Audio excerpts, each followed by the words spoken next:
বাংলাদেশে সবচেয়ে বেশি উৎপাদিত হয় কোনটি? ক. আউশ ধান, খ. আমন ধান, গ. বোরো ধান, ঘ. ইরি ধান। বাংলাদেশে ধান প্রধানত আউশ, আমন ও বোরো এই তিন চাষধারায় উৎপাদিত হয়। আউশ সাধারণত গ্রীষ্মের শুরুতে, আমন বর্ষা মৌসুমে এবং বোরো শুষ্ক মৌসুমে চাষ করা হয়। এর মধ্যে বোরো ধানের উৎপাদন সবচেয়ে বেশি, কারণ এটি সেচনির্ভর এবং এতে উচ্চ ফলনশীল ও হাইব্রিড জাতের ব্যবহার বেশি হয়। নিয়ন্ত্রিত সেচ, সার ও আধুনিক কৃষি পদ্ধতির কারণে বোরোর ফলন তুলনামূলকভাবে বেশি। আউশ, আমন, বোরো সমান ধানের তিন প্রধান চাষধারা, উৎপাদনে বোরো সর্বাধিক।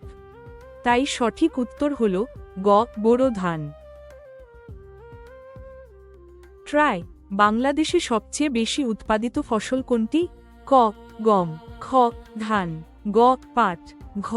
আখ। আনসার খ. ধান। সুতরাং বাংলাদেশে সবচেয়ে বেশি উৎপাদিত হয় গ. বোরো ধান।